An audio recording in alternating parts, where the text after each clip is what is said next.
Il y a un mois, la Russie commençait à envahir l'Ukraine.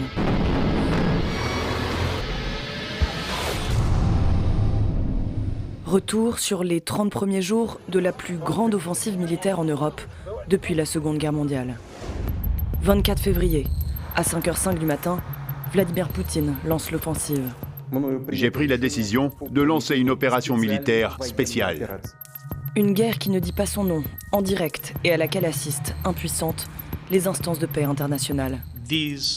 Ce conflit doit s'arrêter maintenant. Européens et Américains refusent une action militaire, mais prennent des sanctions financières et commerciales, collectives et individuelles massives, pour tenter d'asphyxier Moscou. Poutine a choisi cette guerre, et maintenant, lui et son pays en paieront les conséquences. Le Royaume-Uni annonce le paquet de sanctions économiques le plus important et le plus sévère que la Russie n'ait jamais vu. Et il y en aura d'autres. Les bombardements ciblent des bastions militaires, mais aussi des villes et des zones résidentielles. Je n'ai jamais pensé qu'une telle chose pouvait arriver. Des millions de civils prennent la route vers l'ouest du pays et au-delà. 4 mars, des tirs russes provoquent un incendie à la centrale de Zaporijjia et laissent craindre une catastrophe nucléaire. Kiev, Kharkiv, Kherson, Mariupol, les grandes villes sont défigurées par les bombes. Mais la guerre éclair voulue par Vladimir Poutine semble s'enliser. Les Ukrainiens résistent, à l'image du maire de la capitale, Vitali Klitschko. Personne ne quittera Kiev. Chaque maison, chaque rue, chaque poste de contrôle résistera jusqu'à la mort, s'il le faut.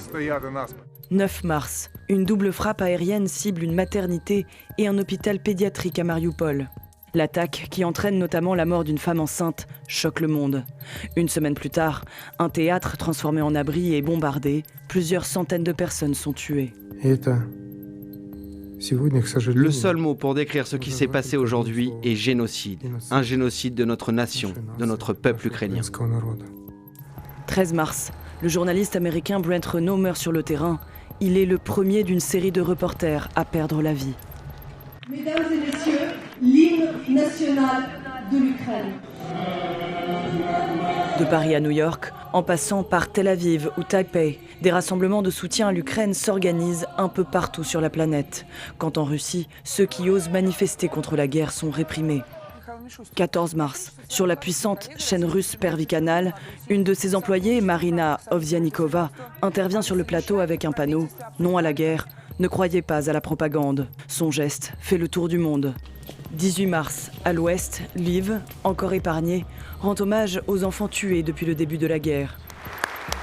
L'invasion russe donne au président Zelensky la carrure d'un chef de guerre, écouté désormais par les gouvernements du monde entier.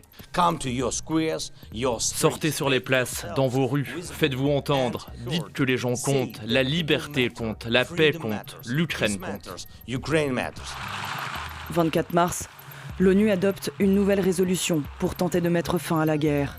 Un mois après le début de l'invasion russe, 1 habitant sur 4 a fui son foyer. Plus de la moitié des enfants ukrainiens ont été déplacés.